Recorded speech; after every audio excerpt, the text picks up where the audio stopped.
안녕하십니까. 신의균의 국방TV 1일 안보 브리핑입니다. 자, 오늘도 우리 대한민국을 둘러싼 각종 안보 이슈들 중 중요한 소식 간추려서 브리핑하겠습니다. 첫 번째 소식입니다. 우리 의료진에게도 부족한 방역복이 줄줄 새고 있습니다. 엊그제 나토 소속의 C-17 수송기가 인천공항에 들어왔다는 소식을 전해드렸는데요. 오늘 또 다른 C-17이 인천에 들어왔습니다. 어제에 이어서 방역 물자를 대량으로 실어 나간다는 소식입니다. 엊그제 제 채널을 통해서 단독으로 알려드렸던 인천공항 착륙 나토 전략수송기 소식 많이 접하셨을 텐데요. 루마니아가 요청한 한국산 방호복을 대량으로 실어가기 위해 온 것으로 확인됐었습니다. 그런데 오늘 또 한 대의 C-17 수송기가 인천으로 왔습니다. 항적 정보를 통해 확인한 결과 BARTK-02라는 콜사인을 가진 나토 소속 C-17 수송기 한 대가 엊그제 인천에 착륙한 기체와 동일한 항로로 오늘 아침 인천으로 향했고 지금 착륙했습니다. 이 수송기는 MSN F211 넘버를 가진 나토 소속 C-17A 3번기 기체로 엊그제 인천에 왔던 수송기가 아닌 다른 기체입니다. 이 기체는 엊그제 C-17 1번기와 동일하게 태국의 우타파오 국제공항을 경유해서 중국 영공을 거쳐 인천 방향으로 향했고 지금 착륙했습니다. 엊그제 C-17 수송기로 실어간 방호복은 정부가 제외 공간을 통해서 한국 업체와 해당국 정부를 연결해 수출한 물량으로 확인됐는데요. 국내 의료진도 방호복이 없어서 아우성인 마당에 외국에 칭찬받으려고 국산 방호복 수출 알선까지 하는 정부는 도대체 왜 이러는지 모르겠습니다. 자, 제가 이제 C-17 수송기, 전략 수송기가 인천공항에 착륙했다. 도대체 왜냐? 이제 이런 보도를 해드렸더니 저로서는 왜 왔는지 알 수 없었죠. 그래서 이제 다른 언론사, 정식 언론사 기자가 아마 이것을 봤는지 아니면 따로 취재를 했는지 몰라도 그리고 나서 이제 외교당국에 취재를 했고 그것이 루마니아에서 요청을 해서 방호복을 실어가기 위해서 온 것이다. 라고 이제 확인을 했죠. 그래서 저는 그 사실에 대한 구속 보도는 하지 않았습니다. 자, 그런데 오늘 아침에 다시 똑같은 경로로 지금 이 나토 소속의 C-17이 헝가리를 출발해서 태국을 경유해서 지금 인천으로 온 겁니다. 그래서 지금 제가 이 영상을 촬영하고 있는 지금 이 시간이 12시 한 10분 정도 되는데 잠시 후에 제가 이제 편집을 해서 업로드를 하겠죠. 그런데 방금 지금 인천공항에 착륙했다는 저희 인천공항 현지 정보원 소식통의 전원이 있었습니다. 방금 착륙했습니다. 자, 그러면은 이 C-17 수송기는 77톤의 화물을 탑재할 수 있는 아주 대형 수송기예요. 여기에 도대체 얼마만큼의 방호복을 실어 가는지 모르겠지만 여러분들 지금 기억하실 겁니다. 지난주인가요?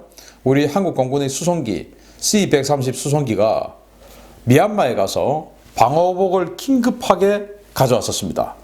우리가 방호복이 없으니까 미얀마에서 긴급하게 이제 물량을 수입해서 실어 오는 거 여러분들 또 공군에서 대대적으로 홍보를 했었죠. 그거 보셨을 겁니다. 그런데 우리도 지금 방호복이 없어서 미얀마로 급히 공군 수송기가 가서 실어 왔는데 이 나토 수송기가 또 와서 우리에게 방호복을 또 실어 간다? 우리 의사들은 지금 어떻게 되는 것이죠? 물론 이 루마니아 이런 나라들 정말 우리가 도와주면 나중에 우리에게 은혜를 갚을지 안 갚을지 모르겠지만 대한민국에 대한 이미지 개선 상당히 도움이 되겠죠. 그러나 중요한 것은 아생연후입니다. 우리가 살고 그 다음에 남이죠. 그래서 우리 의사들 그리고 우리 간호사들 우리 의료진들도 사실은 현장에서 감염되는 사례가 발생하고 있습니다. 우리 의사들이 우리 의료진들이 정말 안전하게 작업할 수 있는 일에 전념할 수 있는 방호에 전념할 수 있는 이런 체계가 되어 있는지 그러나 현장에서는 그렇지 않다라는 목소리가 나오고 있는데 당국에서는 우리는 충분하다. 의사들이 좀 재어놓으려고 하는 소리다.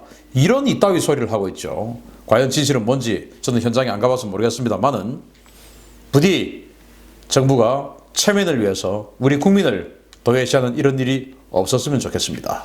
두 번째 소식입니다. 우리 해경에서 퇴역한 경비함 2척이 에콰도르 해안경비대 이관이 추진된다는 소식입니다.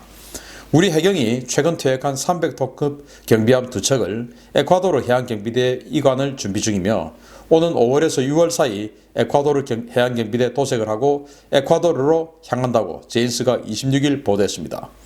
이번에 인도되는 함정은 훌넘버 302와 303으로 300톤급 1세대 경비함으로 분류되는 한라산함과 용문산함으로 이들 경비함은 지난 1990년과 91년에 각각 취역해서 30여 년간 해경의 핵심 전력으로 활약했습니다.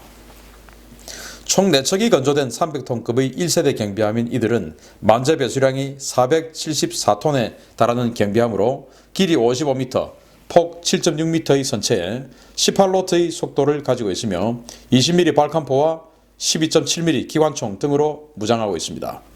해경은 개정된 해양경비법에 따라서 에콰도르 해안경비대에 이들 함정 2척을 무상으로 양도하는데요. 에콰도르는 자비를 들여 이 함정 2척을 수리 및 개장을 해서 해안방어 핵심 전력으로 활용할 예정입니다. 남미 북서부에 위치한 에콰도르는 현재 대게릴라 임무 수행을 위해서 다양한 무기 획득 사업을 추진하고 있는데요. 이번 경비함 양도를 계기로 한국산 무기의 에콰도르 진출이 더욱 활발해지기를 기원해 봅니다.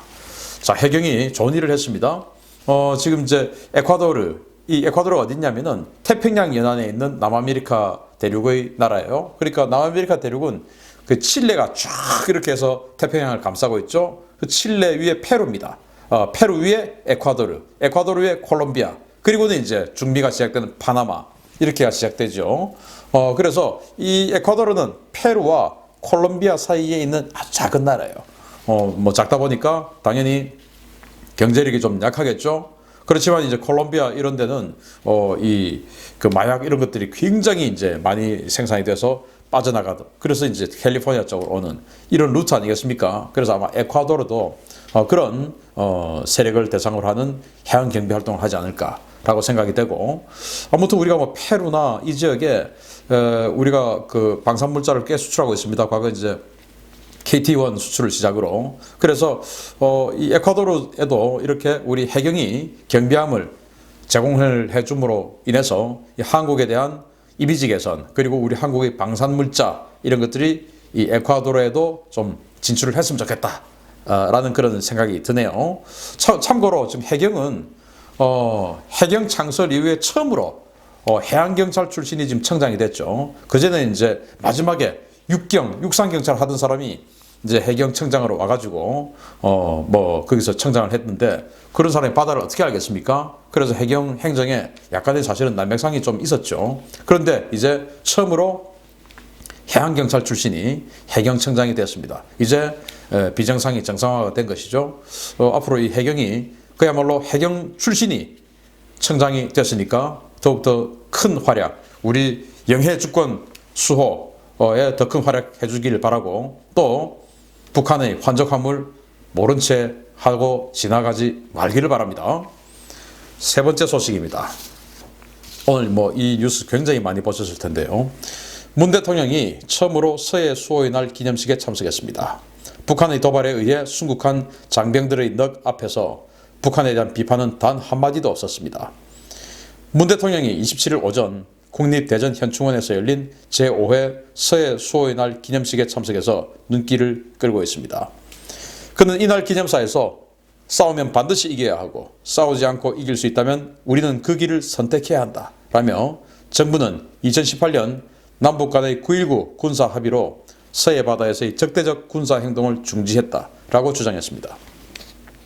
그는 우리는 아무도 넘볼 수 없는 강한 안보로 한반도 평화와 번영에 대한 국제사회의 신뢰와 협력을 이끌고 있다 라면서 가장 강한 안보가 평화며 평화가 영웅들의 희생에 보답하는 길이다 라며 많은 비판을 받고 있는 현재의 대북 국방정책을 선전했습니다. 또 그는 지난 2018년 정부가 국무회의에서 의결한 제2연평해전 전사자 보상 특별법 시행령에 대해서 언급하며 현 정부가 보훈 사업에 많은 노력을 기울이고 있다는 선전도 잊지 않았습니다. 취임 후 처음으로 서해 수호의 날에 참석해 북한의 도발로 산화한 장병들의 넋 앞에서 자신의 치적만 자랑하고 북한에 대해 한마디의 비판도 하지 못하는 이번 기념사에 각계각층의 비난이 쏟아지고 있는 모습을 제가 언론을 통해서 봤습니다. 서해 수호의 날은 6월 29일 날 있었던 제2연평해전에서 6명이 전사했죠. 그리고 이제 3월 26일 날 천안함 폭침을 통해서 또 46명이 전사했죠. 산화했죠. 이런 여러 가지 서해 NLL을 지키다가 산화한 또는 부상한 이런 분들을 기리기 위해서 서해 수호의 날 마지막 주 3월 마지막 주 금요일이 서해 수호의 날입니다. 매년 바뀌어요.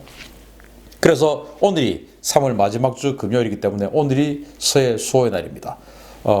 어제가 천안함 폭침 10주기였죠. 천안함 폭침이 어제 있었기 때문에 오늘이 아니고 그냥 3월 마지막 주 금요일이에요.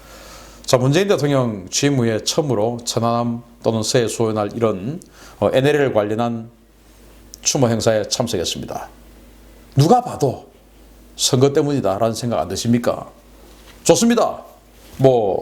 선거 도움 주고 싶은 마음. 그러나 그러면 이제 이 공직자가 그렇게 하면 안 되죠. 그렇지만 그렇다고 하지 않았기 때문에 그렇다라고 단정할 수는 없어요.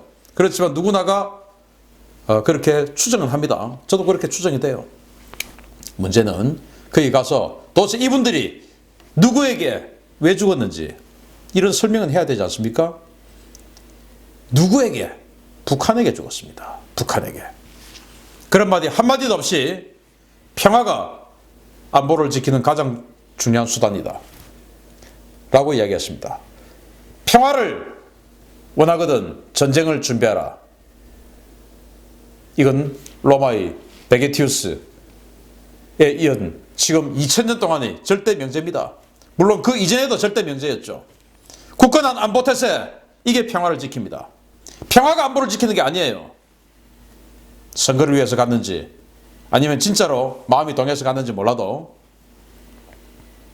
북한의 기습 공격으로 산화한 우리 해군 장병들의 늑세 과연 위로가 되었는지 저는 의문스럽습니다. 이럴 거면 왜 갔습니까? 마치겠습니다.